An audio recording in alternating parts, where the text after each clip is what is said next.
Durante siglos, la Iglesia Católica ha sido vista como una roca inmóvil en el medio de las tormentas del mundo. Ha sobrevivido imperios, guerras, revoluciones e incluso escándalos internos. Pero en los últimos años, muchos dentro y fuera de la Iglesia comenzaron a notar algo más sutil, pero igual de preocupante. Una desconexión. Una distancia creciente entre el lenguaje del Vaticano y las voces del pueblo. Un silencio en temas urgentes. Una estructura que parecía más enfocada en resistir que en escuchar.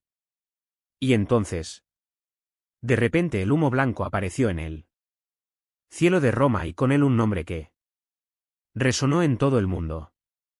Leo XIV. Un papa inesperado. Un hombre con raíces en Chicago, pero alma misionera en América Latina.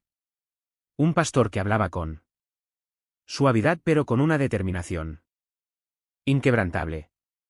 Nadie sabía aún que aquel día, el 8 de mayo de 2025, marcaría el inicio de uno de los pontificados más sorprendentes del siglo.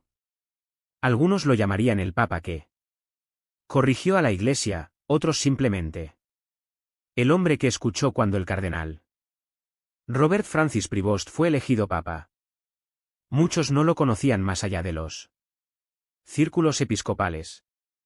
A pesar de haber sido prefecto del dicasterio para los obispos, no era una figura mediática ni buscaba protagonismo, pero su elección fue el resultado de algo más profundo. Una necesidad de reconciliación, de coherencia, de esperanza real. Lo primero que sorprendió fue su elección. De nombre Leo XIV. Muchos pensaron inmediatamente en León XI, el Papa de la doctrina social de la Iglesia, el que escribió Rerum Novarum y desafió las estructuras de poder del siglo XIX. Un símbolo poderoso, justicia, sabiduría. Y la valentía de hablar cuando otros preferían callar. Leo XIV sabía lo que estaba haciendo. Con ese gesto envió un mensaje silencioso, pero claro, el tiempo de mirar hacia otro lado había terminado. En sus primeros días como Papa, los periodistas esperaban anuncios espectaculares o reformas inmediatas. Pero no fue así. Leo XV comenzó con algo mucho más antiguo y sin embargo olvidado. El gesto, no el gesto teatral, sino el gesto pastoral. Visitó hospitales sin cámaras. Se sentó a hablar con religiosas ancianas en conventos olvidados. Fue a las cocinas donde los voluntarios servían comida a migrantes. En su primera homilía oficial dijo, la Iglesia no necesita más estrategias, sino más corazones que escuchen. No más defensas, sino más manos que abracen. Esa frase fue compartida miles de veces, especialmente por jóvenes católicos que habían comenzado a alejarse. No parecía un político ni un ideólogo. Parecía un pastor y eso fue lo que más impactó. Pero más allá de los gestos, Leo X traía consigo una historia. Había vivido más de 20 años en Perú, en la selva y en los barrios populares. Allí había conocido una iglesia que sangraba en silencio, que servía sin pedir reconocimiento. Había visto a obispos caminando por senderos de tierra, a monjas levantando escuelas con sus propias manos, a comunidades enteras rezando sin templos. Esa experiencia marcó profundamente su visión de iglesia. No una institución encerrada en mármol, sino una comunidad viva que respira, que sufre y que sueña. Por eso, una de sus primeras decisiones fue Restablecer algo que muchos daban por perdido. La confianza mutua entre la base y la cúpula. Leo XV convocó a todos los obispos del mundo a una jornada de retiro espiritual, no en Roma, sino en cada país con su propio pueblo. Pidió que por una semana dejaran los despachos y se sumergieran en sus comunidades. Una iglesia que no escucha se vuelve sorda a Dios. Escribió en su carta. Uno de los temas más sensibles en los últimos años había sido la relación con la liturgia tradicional, especialmente la misa en latín. Mientras algunos defendían con pasión su belleza y reverencia, otros la veían como una amenaza a la unidad litúrgica posconciliar. El Papa anterior, Francisco, había restringido su uso con el documento Tradición Custodes. Leo XIV no ignoró ese conflicto, pero en vez de tomar decisiones desde arriba, envió observadores a las comunidades que celebraban esa forma litúrgica. Quería saber si realmente se estaba creando división o si había una forma de integrar sin imponer. Y cuando finalmente habló del tema, sorprendió a todos. La misa no es una trinchera, sino un lugar donde Dios baja a abrazarnos. No tengamos miedo de la riqueza de nuestras formas. Tengamos miedo de celebrar sin fe. Con esa reflexión, reabrió la posibilidad de celebrarla. Misa tradicional siempre que se hiciera con espíritu de comunión. No para dividir, sino para edificar. Otro foco importante fue la formación de sacerdotes y obispos. Leo X conocía desde dentro el funcionamiento del Vaticano. Había dirigido el dicasterio para los obispos y sabía que muchos pastores eran elegidos más por razones administrativas que por su cercanía al pueblo. En un gesto sin precedentes, solicitó que los nuevos candidatos al episcopado tuvieran experiencia directa en contextos de misión, pobreza o periferia. No bastaba con tener estudios. Era necesario haber vivido el Evangelio en carne propia. Además, ordenó revisar los programas de formación sacerdotal, no para modernizarlos, sino para profundizarlos en humanidad, empatía y espiritualidad real. Introdujo el llamado Año de Nazaret, un periodo en que los seminaristas debían salir de sus libros y vivir en silencio, oración y trabajo manual como Jesús en su juventud. El sacerdote no es un funcionario, es un hombre que debe oler a oveja y también a pan, a lágrimas, a tierra. El impacto de estas decisiones comenzó a sentirse rápidamente en ciudades de África, Asia y América Latina. Los fieles comenzaron a volver con más confianza. En Europa, donde muchas parroquias se estaban vaciando, jóvenes sacerdotes empezaron a predicar con más autenticidad, inspirados por el ejemplo del Papa. En Estados Unidos y Canadá, donde los debates culturales habían dividido a muchas comunidades católicas, Leo XIV optó por el camino del testimonio antes que el de la confrontación. No era un papa mediático, pero sus palabras cruzaban fronteras. No era un revolucionario, pero estaba cambiando estructuras. No era un radical, pero estaba removiendo corazones. En una entrevista poco después de su elección, le preguntaron si planeaba hacer una reforma profunda de la Iglesia. Su respuesta fue sencilla, casi desconcertante. No vine a reformar. Vine a recordar. Recordar que a Jesús lavando los pies, a María diciendo sí, sin entender. A Pedro llorando su traición. A los mártires abrazando la verdad. A los pobres que sostienen la fe del mundo.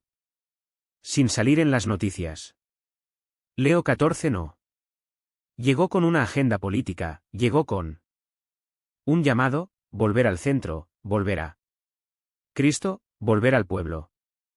Algunos lo llaman el Papa de la corrección, otros el Papa del milagro, pero quizás simplemente es el Papa que devolvió el alma a una iglesia cansada y lo hizo sin gritar, sin imponer, sin condenar, solo escuchando, solo caminando, solo amando. Ah, ¿tú qué opinas? ¿Estamos viviendo un cambio de época en la iglesia o una vuelta a sus raíces más profundas? Queremos leer tu opinión en los comentarios. Exprésate abajo y comparte este mensaje con quienes buscan esperanza. Una semana después de su elección, el Papa Leo XIV rompió con una tradición reciente. Se negó a instalarse permanentemente en el apartamento pontificio del Palacio Apostólico. Prefirió quedarse en la Casa Santa Marta, como lo había hecho el Papa Francisco, no por humildad simbólica, sino porque, según sus propias palabras, la altura crea distancia. A sus colaboradores más cercanos les dijo algo que sorprendió. Desde aquí puedo escuchar mejor a quienes no tienen voz. Y esa frase no fue una metáfora. En cuestión de días, las puertas del Vaticano comenzaron a abrirse a personas que antes nunca habían sido escuchadas. Dentro de esos muros. Madres solteras. Misioneros olvidados, religiosos. Jubilados, refugiados, teólogos. Marginados, jóvenes católicos. Confundidos por el rumbo de la Iglesia. Leo XV no les prometía soluciones inmediatas, les ofrecía algo aún más escaso, atención genuina. Una de sus primeras decisiones formales fue crear un Consejo Pontificio de la Periferia. Un organismo consultivo formado no por cardenales, sino por católicos comunes. Laicos, religiosas, campesinos, obreros. Misioneros, jóvenes sin títulos ni cargos de todos los continentes. Este consejo no tenía poder ejecutivo, pero sí una función clara, mostrarle al Papa lo que muchos obispos ya no querían ver. Cada uno de sus miembros fue elegido no por currículum, sino por testimonio de vida. Y fue en ese consejo donde surgieron algunas de las ideas más audaces que marcarían el inicio de este pontificado. La creación de espacios seguros de escucha en cada diócesis, la inclusión sistemática de laicos con experiencia profesional y espiritual en las decisiones económicas del Vaticano. Propuesta de renovar el lenguaje pastoral para llegar a los que se sienten lejos de la fe y lo más impactante, un llamado a revisar la forma en que se vive la autoridad dentro de la Iglesia. Pero Leo XIV no solo escuchaba a los de abajo, también habló con firmeza a los de arriba. En su primer consistorio privado, frente a los cardenales, pronunció una de las frases más directas que se hayan oído en esas reuniones. El mundo no rechaza a Cristo. Rechaza nuestra incoherencia. Muchos cardenales bajaron la vista. Sabían que no se trataba de una acusación personal, sino de un diagnóstico preciso. Durante décadas, la Iglesia había intentado adaptarse al mundo moderno con discursos cuidadosos, evitando conflictos abiertos, temiendo a veces ser clara por miedo a perder influencia. Pero Leo XIV entendía algo esencial. El Evangelio no se impone por diplomacia, sino que se transmite por el testimonio de vida. Por eso uno de sus proyectos centrales fue el relanzamiento del concepto de Testimonium Ecclesiae, una iglesia que predica con su ejemplo, no con su superioridad, y eso incluía también la transparencia. Una de las áreas donde decidió actuar de inmediato fue la economía vaticana. Sabía que la falta de claridad financiera había dañado profundamente la credibilidad de la Iglesia. Por eso pidió auditorías independientes, nombró economistas laicos como asesores principales y estableció que todo presupuesto debía ser publicado anualmente y accesible a los fieles. Muchos criticaron esta decisión. Algunos sectores consideraban que la Iglesia no debía exponer su economía al juicio del mundo. Pero Leo XIV respondió con sencillez: si no podemos mostrar cómo usamos el dinero, no podremos anunciar cómo actúa la gracia. Otro tema urgente que enfrentó desde el inicio fue el de los abusos dentro de la Iglesia.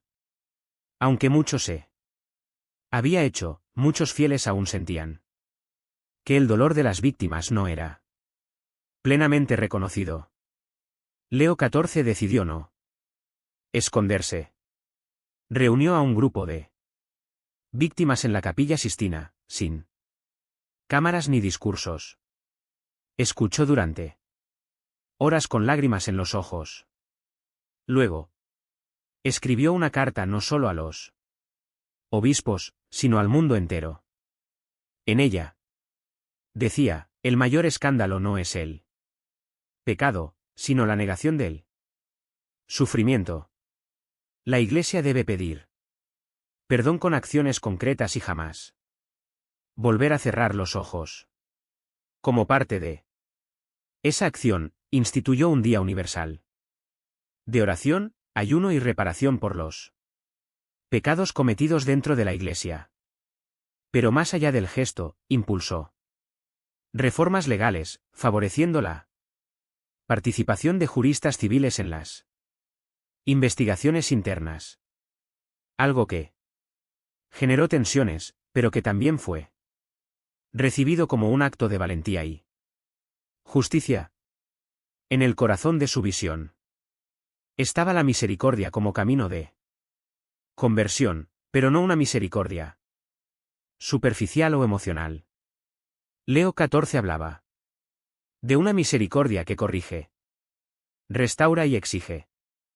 En su primera encíclica, Veritas Humilis, la verdad humilde, escribió: la verdad sin amor se vuelve crueldad, el amor sin verdad se vuelve confusión, pero la verdad humilde es la medicina que sana sin herir. Este texto fue recibido con entusiasmo en muchas diócesis del mundo, especialmente entre obispos jóvenes, religiosos y laicos que ansiaban un horizonte claro. Y no se trataba de doctrinas nuevas, sino de redescubrir el rostro humano del Evangelio. La prensa internacional comenzó a hablar de la revolución silenciosa del Papa Leo, pero él mismo rechazaba ese término. En una rueda de prensa improvisada, cuando un periodista le preguntó si se veía como un reformador, sonrió con humildad y respondió: no he venido a cambiar la Iglesia. He venido a que la Iglesia nos cambie a nosotros. Y en esa frase estaba toda su visión. Porque Leo XIV no creía en un cristianismo de discursos. Creía en un cristianismo que transforma la vida concreta. No quería que la Iglesia fuera más moderna, quería que fuera más fiel.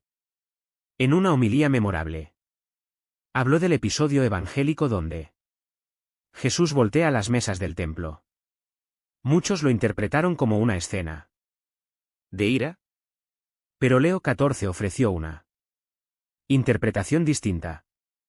Jesús no destruyó el templo, lo purificó y lo hizo no por rabia, sino por amor, porque el corazón de su padre había sido convertido en mercado. Tal vez también. Hoy el Señor quiere voltear algunas mesas, no para castigar, sino para que la Iglesia sea lo que está llamada a Hacer. casa de oración para todos. Y así, poco a poco su mensaje comenzó a calar. No con aplausos masivos, no con manifestaciones espectaculares, sino en el silencio del corazón de millones de fieles que empezaban a sentirse vistos, escuchados y comprendidos.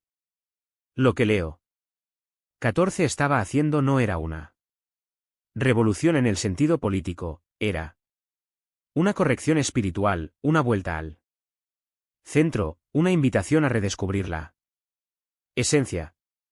Y eso en tiempos de confusión suena más a milagro que a estrategia. Ah, ¿te sientes más cerca o más lejos de la Iglesia con este nuevo rumbo? ¿Crees? ¿Que Leo XIV puede despertar una renovación real?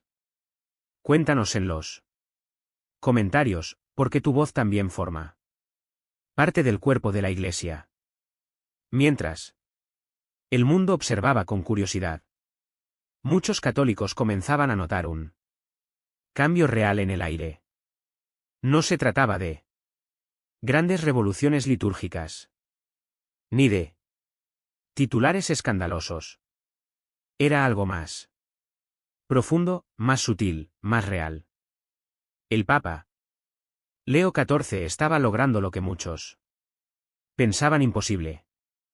Tocar la raíz sin arrancar el árbol, ser fiel a la tradición sin convertirse en rehén del pasado, abrir caminos hacia el futuro.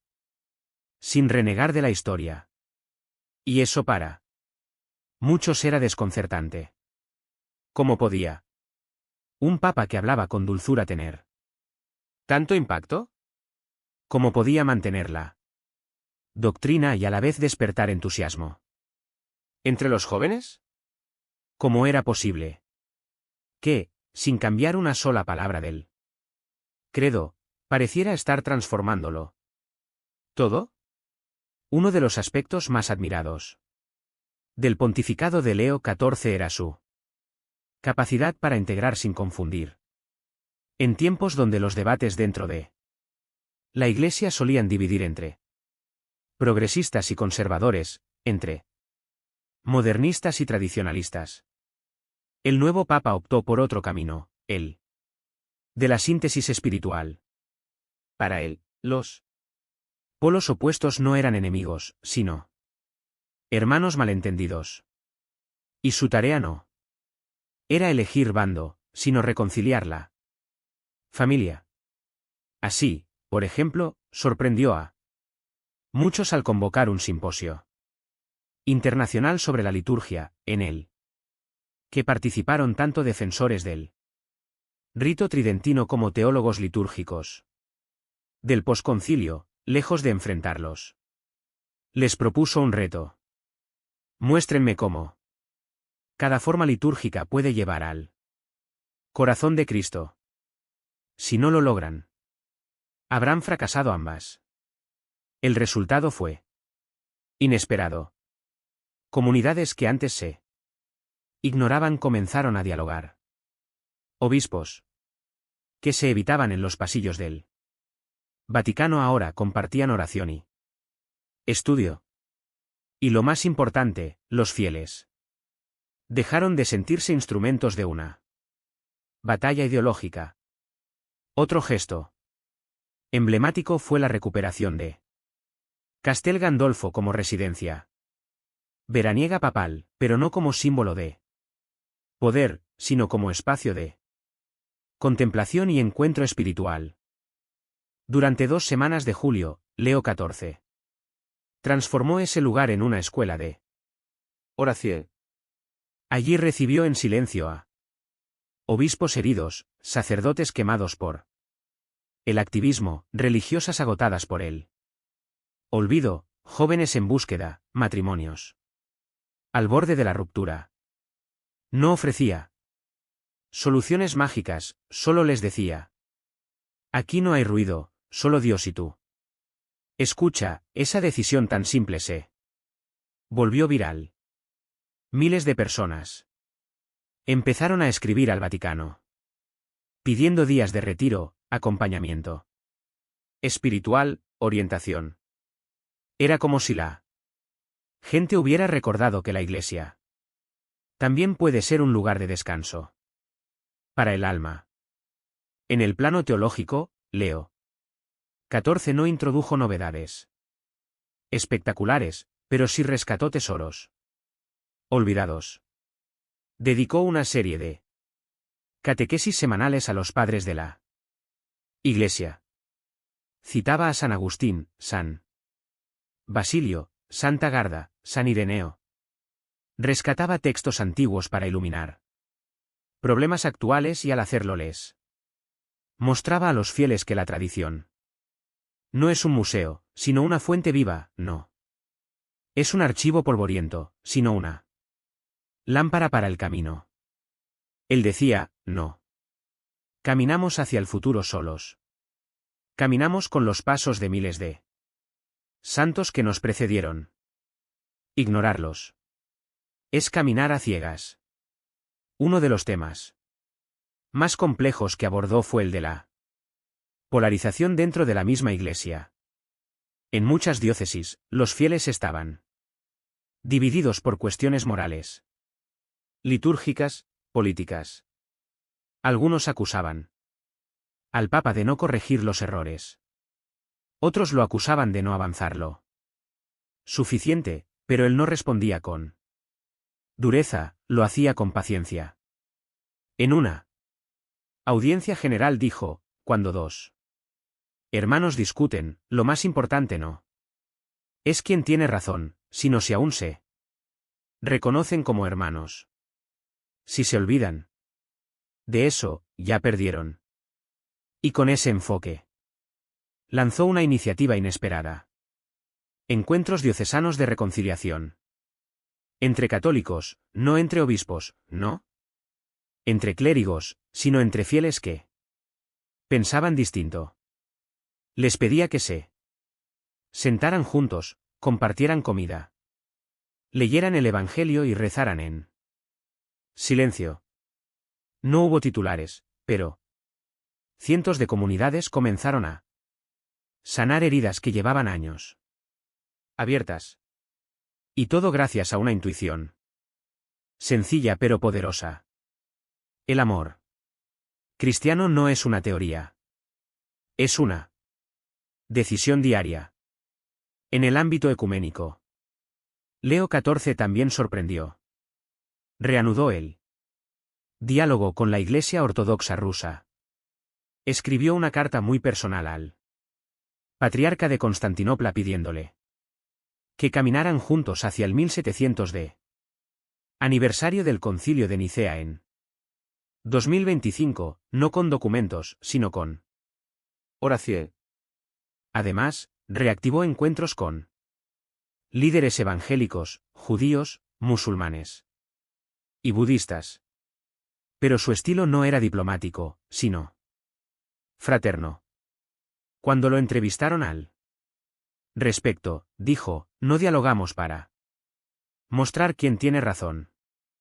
Dialogamos para recordar que todos somos criaturas de un mismo Padre. Ese enfoque desarmaba a sus interlocutores y en vez de debates teológicos interminables, lograba puentes de respeto y colaboración concreta, especialmente en temas como el cuidado de la creación, la defensa de la vida humana y la lucha contra la pobreza. Pero tal vez el aspecto más revolucionario, aunque parezca pequeño, fue su forma de hablar. Leo XIV no usaba palabras complicadas ni construcciones ambiguas. Sus mensajes eran claros. Directos, profundos y por eso llegaban al alma. Una religiosa le escribió una vez diciéndole, Santo Padre, al leer sus palabras siento que usted habla como Jesús en el Evangelio, sin rodeos, pero con amor. Y él le respondió con sencillez, gracias. No quiero que me admiren. Quiero que se acerquen a él. En su primer viaje internacional, eligió no ir a una gran capital ni a un país con mayoría católica. Fue a un campamento de refugiados cristianos en el norte de Irak. Allí, entre ruinas y tiendas de campaña, celebró la Eucaristía. Miles de personas lloraban al verlo. Y en su homilía dijo, aquí está la iglesia. Donde hay cruz hay resurrección. Donde hay dolor hay esperanza. Esa imagen, el Papa entre los escombros, vestido de blanco, con él cáliz en alto, recorrió el mundo. Muchos dijeron que parecía una escena bíblica. Pero para los que estaban ahí era algo más profundo. La confirmación de que la Iglesia no se había olvidado de ellos. Lo que Leo XIV estaba haciendo no era simplemente mejorar la imagen de la Iglesia, estaba revelando su rostro más auténtico, a veces escondido por siglos de formalismos, y lo hacía sin gritar, sin pelear, sin imponerse, solo caminando con firmeza, solo iluminando con dulzura, solo recordando con fe. ¿Sientes que el Papa Leo XIV está devolviendo el rostro de Cristo a la Iglesia? ¿Qué gesto suyo te ha impactado más? Escríbelo en los comentarios y comparte esta historia con quienes aún buscan un motivo para volver a creer. Hasta ahora, el pontificado de Leo XIV había sido un movimiento del corazón. Gesto tras gesto, palabra tras palabra. Había ido encendiendo luces en los rincones oscuros del alma eclesial. Pero en el cuarto mes de su papado, cuando muchos ya comenzaban a hablar de un estilo Leo, llegó el momento en que la ternura pastoral se unió con decisiones de poder concretas. Porque sí, aunque hablaba de humildad y sencillez, Leo XIV entendía perfectamente que la estructura de la Iglesia también debía corregirse desde adentro y para eso necesitaba rodearse de personas que compartieran su visión, no ideólogos, no burócratas, sino testigos. Y así comenzó una de las etapas más impactantes de su pontificado, los nombramientos. El primero de ellos fue inesperado y profundamente simbólico. Nombramiento 1. Cardenal Pier Battista Pizzaballa. Como secretario de Estado del Vaticano. Sí, el mismo arzobispo que había vivido y trabajado por años en Tierra Santa. Que había dialogado con musulmanes, judíos y cristianos en una región desgarrada por el conflicto, fue ahora llamado a ser la voz diplomática de la Santa Sede. Muchos en la curia lo consideraban poco institucional. Demasiado misionero, demasiado empapado de realidades difíciles. Pero eso fue justamente lo que convenció a Leo XIV. La diplomacia vaticana no necesita más teóricos del poder, necesita testigos de paz que hayan sangrado por la reconciliación. El nombramiento de Pizzaba envió un mensaje claro a todo el cuerpo diplomático. El Papa quería una diplomacia al servicio del Evangelio, no de intereses políticos. Nombramiento 2. Hermana Alessandra Smerilli como prefecta del nuevo dicasterio para la economía solidaria. Este nombramiento marcó un antes y un después. Por primera vez una religiosa fue puesta al frente de un organismo curial de esa magnitud. Pero, No se trataba solo de género, se trataba de visión. Esmerili, doctora en economía, había trabajado en iniciativas de desarrollo sostenible, defensa de los trabajadores y alternativas éticas frente al capitalismo salvaje. había Sido asesora en Laudatos y en diversos foros económicos internacionales. Leo, XIV no la eligió para dar una imagen moderna, sino para responder con fuerza evangélica a la injusticia estructural que sufren millones. En su discurso de bienvenida dijo, no hay evangelización verdadera si ignoramos la economía. Porque donde hay hambre Dios no puede ser oído. Esta frase fue aplaudida dentro y fuera del Vaticano, pero también despertó críticas en algunos sectores que acusaban al Papa de politizar la fe. Él respondió con serenidad, no es política, es evangelio. Nombramiento 3. Cardenal Mateo Zucconi como nuevo prefecto del Dicasterio para la Doctrina de la Fe. Este fue tal vez el nombramiento más delicado y observado. El dicasterio que tradicionalmente había sido el guardián doctrinal pasaba ahora a manos de un teólogo poco conocido, pero profundamente respetado por su equilibrio, claridad y capacidad pastoral. Zucconi no era un agitador ni un liberal. Había sido profesor en Roma, predicador de ejercicios espirituales para obispos y director de una casa de acogida para personas en crisis de fe. Su enfoque era claro. Doctrina y caridad no deben separarse jamás. En su primer comunicado oficial escribió, la fe católica no necesita ser endurecida ni flexibilizada. Necesita ser vivida. El que no la vive no la comprende. El que la impone sin misericordia la destruye. Con estas palabras, el nuevo prefecto abría las puertas a un estilo distinto, firme en el contenido, pero profundamente humano. En el tono.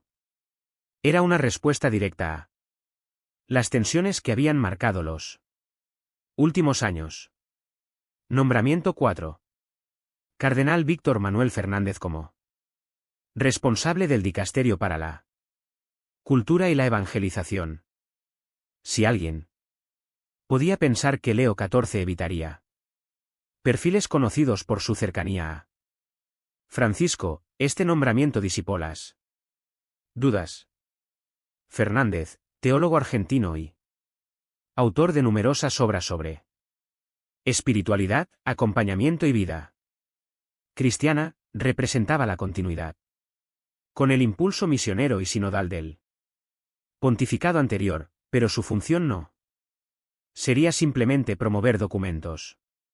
Leo X quería una renovación cultural profunda, no solo dentro de la Iglesia, sino en su modo de dialogar con el mundo.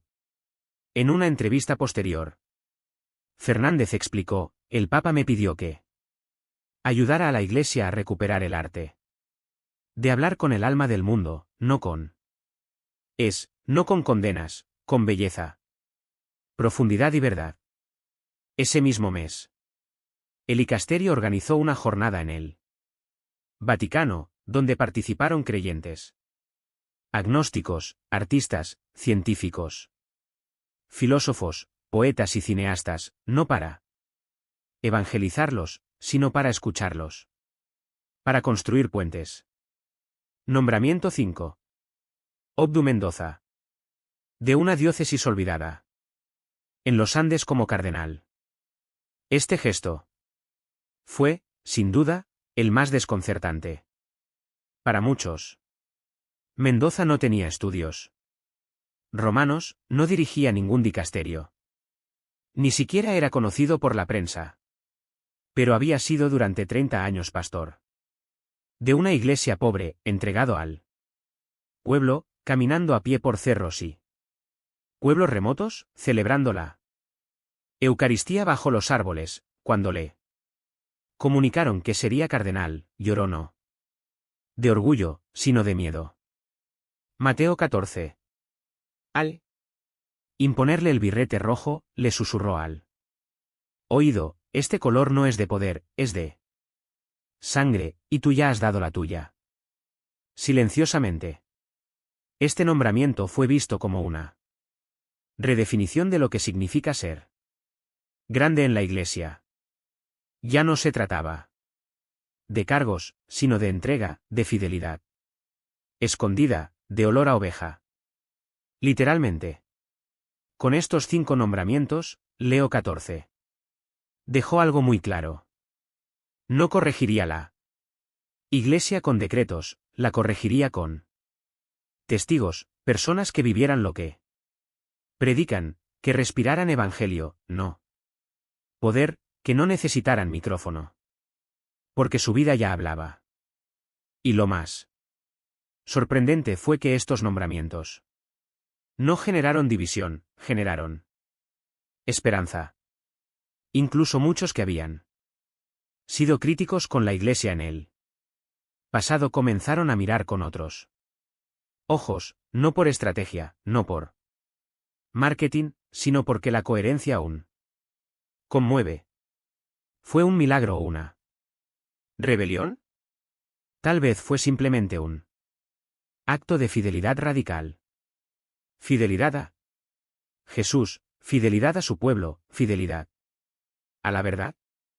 Y con cada nombramiento, con cada testigo, con cada rostro humilde que aparecía en la escena global de la Iglesia, el Papa Leo XIV confirmaba su misión: corregir, no para humillar; sanar, no para castigar; renovar, no para romper. Ah, ¿qué opinas de estos ¿Nombramientos? ¿Crees que la Iglesia necesita más rostros como los que ha ¿Elegido el Papa Leo XIV? Déjalo en los comentarios y comparte esta historia con quienes anhelan una iglesia más cercana y coherente. Después de sus gestos simbólicos y sus nombramientos valientes, el Papa Leo XIV dio un paso más: devolverle a la iglesia su alma orante y su rostro acogedor. Mientras el mundo giraba cada vez más rápido, él decidió frenar el ritmo y recordar a todos obispos, sacerdotes, religiosos, laicos, que sin oración no hay reforma posible y sin misericordia no hay testimonio creíble. En la plaza de San Pedro, ante una multitud que guardaba silencio expectante, proclamó algo que retumbó más que cualquier decreto. La iglesia no será salvada por planes pastorales, sino por santos que oren de rodillas. Y con esa convicción instituyó el año del silencio sagrado, una invitación a que cada parroquia, convento, diócesis y comunidad reservara un tiempo diario de adoración, oración contemplativa y escucha interior. No era una campaña estética, era una reforma del alma. A la par puso en marcha una iniciativa sin precedentes llamada Puertas Abiertas, en la que pidió que todas las parroquias del mundo ofrecieran cada semana un espacio para recibir a quienes se sienten alejados de la iglesia. Divorciados, personas LGBTQ+, madres solteras, ateos, heridos por escándalos o simplemente decepcionados, no para cambiar la doctrina, no para prometer soluciones fáciles, sino para escuchar, sanar, acompañar. Una iglesia que no sabe llorar con su pueblo, no ha entendido a su maestro, dijo. Estas dos propuestas, oración profunda y hospitalidad radical, se convirtieron en el corazón espiritual del pontificado. Y aunque no salieron en todos los titulares, sí comenzaron a cambiar realidades concretas, parroquias, donde se encendía una vela por los ausentes, sacerdotes que volvían a ser guías espirituales, no solo administradores, comunidades que dejaban de dividirse por ideologías y volvían a reunirse para rezar el rosario. Jóvenes. Que en medio del ruido digital encontraban en el silencio de la adoración una paz desconocida. Leo XIV. No ofrecía novedades doctrinales. Ofrecía una vivencia más profunda del Evangelio. Y eso, en tiempos de ruido, era revolucionario. Con cada gesto. Parecía decir, no venimos a conquistar el mundo, sino a servirlo. No estamos aquí para tener razón, sino para amar. Con verdad. No necesitamos más estructuras, sino más santidad. ¿Y tú? ¿Has sentido que la Iglesia se ha vuelto a abrir? ¿Te ha tocado algo de esta ola ¿De oración y acogida? Cuéntanos en los comentarios. Tu historia también es parte de esta renovación. A menos de un año de su elección, el Papa Leo XIV no había reformado la Iglesia con leyes, ni había sacudido al mundo con frases provocadoras. Había hecho algo mucho más difícil, reordenar el corazón de la Iglesia desde dentro. Sus decisiones no fueron radicales en lo externo, pero sí profundamente transformadoras en lo espiritual. Un papa que caminaba despacio, hablaba con calma y, sin embargo, hacía temblar estructuras. Un pastor que no prometía milagros, pero cuya sola presencia ya era una señal de algo nuevo. Leo XIV demostró que no hacía falta ser joven para despertar esperanza ni ser revolucionario para cambiarlo todo. Su fortaleza no estaba en carisma mediático, sino en la coherencia entre su fe, sus palabras y sus gestos. Por eso miles de personas alejadas regresaron. Por eso sacerdotes agotados volvieron a sonreír. Por eso obispos comenzaron a preguntarse, ¿y si esta sí ¿Es la corrección que esperábamos? ¿Fue un milagro? ¿Fue una rebelión contra él? ¿Modelo eclesial de los últimos tiempos? Quizás fue algo más profundo aún. Una conversión interior de toda la Iglesia. Iniciada por un hombre que se vació de sí mismo para dejar espacio a Cristo. Porque eso fue lo que hizo Leo XIV. Le devolvió al Vaticano el alma pastoral, a la liturgia, su sentido de lo sagrado. A los pobres un lugar en el centro, a los alejados una puerta sin juicio. A los pastores, un espejo. Y lo más impactante. Lo hizo sin enemigos, con respeto, con alegría, con oración. En su mensaje de Navidad desde el balcón de San Pedro, pronunció estas palabras: el mundo no necesita una iglesia perfecta, necesita una iglesia fiel, fiel al Evangelio. Fiel al pueblo, fiel al que lava pies y da la vida. Si volvemos a esa fidelidad, el resto se dará por añadidura. Y con esa humildad serena, el Papa que corrigió a la Iglesia no se impuso, se ofreció. Y por eso quizás su legado ya no puede detenerse. ¿Tú qué opinas? Estamos frente al inicio de una nueva primavera para la Iglesia o simplemente frente a un Papa que supo recordarlo ¿Esencial? Déjanos tu comentario abajo y si este mensaje tocó tu corazón, compártelo con quien más lo necesita. Porque a veces para corregir el rumbo, solo hace falta un pastor que camine delante y escuche. Como Leo 14. Gracias por ver este vídeo.